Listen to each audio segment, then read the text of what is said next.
Hi good morning all. Daily morning 8 o'clock நம்மளுடைய சேனலில் வந்து டிஎன்பிசி ப்ரிப்பேர் பண்ணுற ஸ்டூடெண்ட்ஸுக்கு தினமணி நியூஸ் பேப்பர் ரீடிங்ஸை வந்து பார்த்துட்ருக்கோம். ஓகே, இன்னையோட இம்பார்ட்டன்ட் நியூஸ்க்கு வந்து நம்ம போயிடலாம். திருத்தப்பட்ட இறுதி முடிவுகளுடைய வெளியீடு வந்து நேற்று வந்து நீட் முடிவுகள் வந்து வெளியிட்டிருக்காங்க. அதன்படி பார்த்திங்கன்னா முதலிடம் பெற்ற 61 நபர்கள் வந்து 17 பேராக வந்து குறைஞ்சிருக்காங்க. டாப் 100 ஸ்டூடெண்ட்ஸில் வந்து 10 பேர் வந்து தமிழகத்தை சேர்ந்தவங்கன்னு சொல்கிறாங்க. அது மட்டும் இல்லாமல் டாப் 10 ஸ்டூடெண்ட்ஸில் வந்து ஒருத்தர் வந்து நம்ம தமிழ்நாட்டை சேர்ந்தவர். அது யாருன்னு பார்த்தீங்கன்னா பி ரஜினீஷ்ன்றவர் தான் வந்து நம்ம தமிழ்நாட்டை சேர்ந்த டாப் 10 ஸ்டூடெண்ட்ஸில் வந்து ஒன் ஆஃப் த ஸ்டூடெண்ட்ஸ். சரிங்களா? ஓகே, இதன் மூலமாக வந்து கட் ஆஃப் வந்து குறைஞ்சிருக்கு அப்படின்னு சொல்கிறாங்க.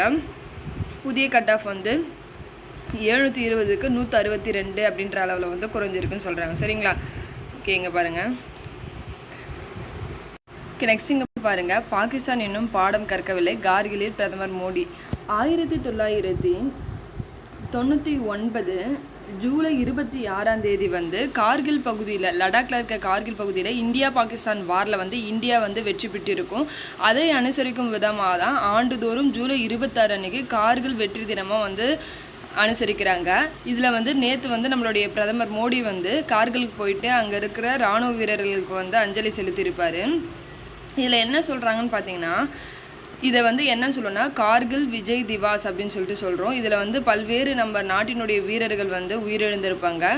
இங்கே போயிட்டு நம்மளுடைய போர் நினைவிடத்தில் நம்மளுடைய பிரதமர் அவர்கள் வந்து அஞ்சலி செலுத்தியிருப்பாங்க. சரிங்களா? இதை நல்லா ஞாபகம் வச்சுக்கோங்க. நெக்ஸ்ட் இங்கே பாருங்கள். இன்றைக்கி வந்து நீதி ஆயோக்கினுடைய கூட்டம் வந்து டெல்லியில் வந்து நடக்க போகுது. யாரோடைய தலைமையில் பார்த்தீங்கன்னா நம்மளுடைய பிரதமர் அவர்களுடைய தலைமையில் வந்து நடக்க போகுது. 2015 ஆண்டுலேருந்து மத்திய திட்டக்குழுவுக்கு வந்து நீதி ஆயோக் அப்படின்னு சொல்லிட்டு, அதாவது தேசிய கொள்கை குழு அப்படின்னு சொல்லிட்டு நேம் வந்து சேஞ்சஸ் பண்ணியிருப்பாங்க. அதாவது தேசிய வளர்ச்சிக்கான 5 year கமிஷன் பிளான்னு சொல்கிற பார்த்தீங்க, அதுதான் தேசிய வளர்ச்சிக்கான கொள்கைகளை வகுப்பது தான் இந்த குழுவினுடைய நோக்கம். இந்த குழுவுக்கான 9வது கூட்டம் வந்து பிரதமர் மோடி அவர்கள் தலைமையில் வந்து சனிக்கிழமை இன்னைக்கு வந்து நடக்க போகுது. அதில் 6 மாநிலங்களினுடைய முதல்வர்கள் வந்து புறக்கணிச்சிருக்காங்க. ஏன் புறக்கணிச்சிருக்கான்னு பார்த்தீங்கன்னா, பட்ஜெட் வந்து ரீசெண்டாக வந்து மத்திய பட்ஜெட் தாக்கல் செஞ்சுருப்பாங்க இல்லையா, அதில் வந்து பாரபட்சம் காட்டுறாங்க அப்படின்னு சொல்லிட்டு அந்த நீதி ஆயோக் கூட்டத்தை வந்து அந்த 6 முதல்வர்களும், அது எந்தெந்த ஸ்டேட்டுன்னு பார்த்தீங்கன்னா நம்ம தமிழ்நாடு, கர்நாடகா, இமாச்சல், தெலுங்கானா ஆகிய மாநிலங்களுடைய முதல்வரான சித்தராமையா, சுக்வீர் சிங் சுக்கு, ரேவந்த் ரெட்டி, கேரளாவினுடைய பிரணாய் விஜயன், பஞ்சாப் முதல்வரான பகவந்த் மான் ஆகியோர் வந்து கலந்துக்க போகிறதில்லை அப்படின்னு சொல்லியிருக்காங்க. சரிங்களா? ஓகே, நெக்ஸ்ட்டு பார்க்கலாம்.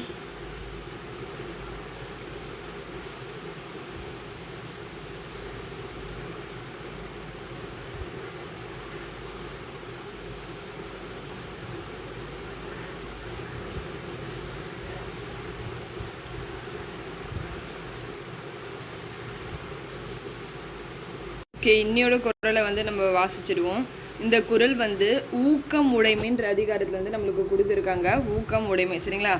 வெள்ளத்து அணைய மலர் நீட்டம் மாந்தர்த்தம் உள்ளத்து அணையது உயர்வு. இந்த குரலினுடைய பொருள் என்னன்னு பார்த்தோன்னா, அதாவது தாமரை மலர்கள் இருக்கு இல்லையா, அதனுடைய தாளினுடைய நீளம், தண்டினுடைய நீளம் எதை பொறுத்து இருக்குன்னா அந்த குளத்தில் இருக்க நீரினுடைய அளவை பொறுத்து இருக்கும். அந்த மாதிரி ஒருத்தனோட வாழ்க்கையினுடைய உயர்வு எதை பொறுத்து அமைன்னு பார்த்தோன்னா அவங்களுக்கு நம்ம கொடுக்குற ஊக்கத்தினுடைய அளவை பொறுத்து இருக்குன்னு சொல்கிறாங்க. சரிங்களா?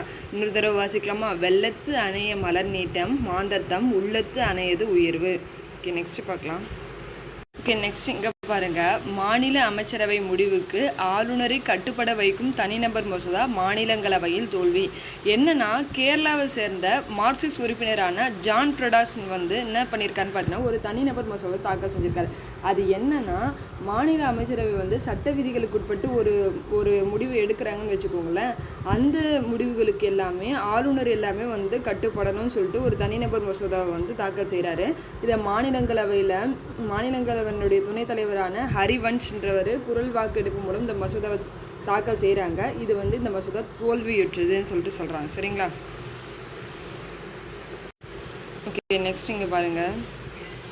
உலக பாரம்பரிய சின்னங்கள் பட்டியலில் அஹோம் வம்சத்தினுடைய உடல்களை புதிக்கும் புதிய நடைமுறை வந்து சேர்த்துருக்காங்க. என்ன சொல்கிறாங்கன்னா, உலக பாரம்பரிய குழுவினுடைய 46வது அமர்வு கூட்டம் வந்து ஜூலை 21 டெல்லியில் வந்து நடந்தது. சரிங்களா, அதாவது இந்தியாவில் தொடங்கி நடந்துட்டு வருது.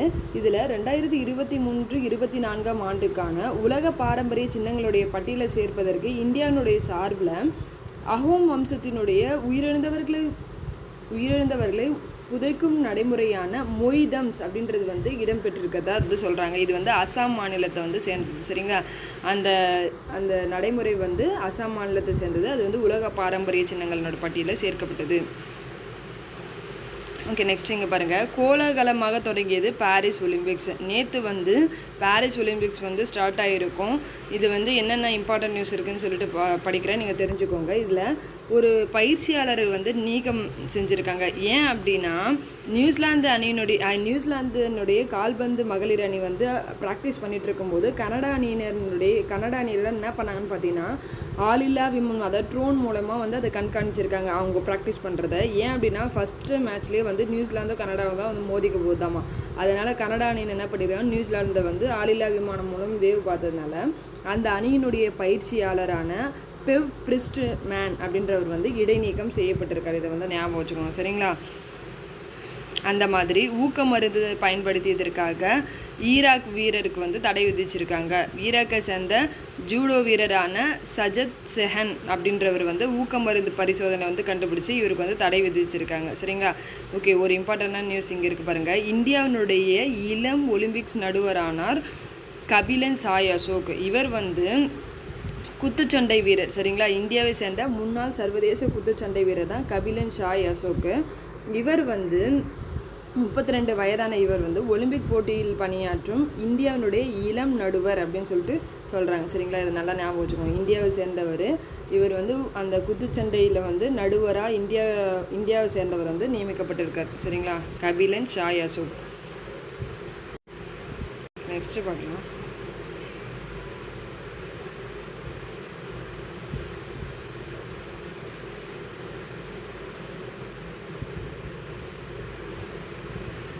ஓகே ஃப்ரெண்ட்ஸ், இன்னோட இம்பார்ட்டன்ட் நியூஸ் வந்து இதோட கம்ப்ளீட் ஆகுது. Thank you all.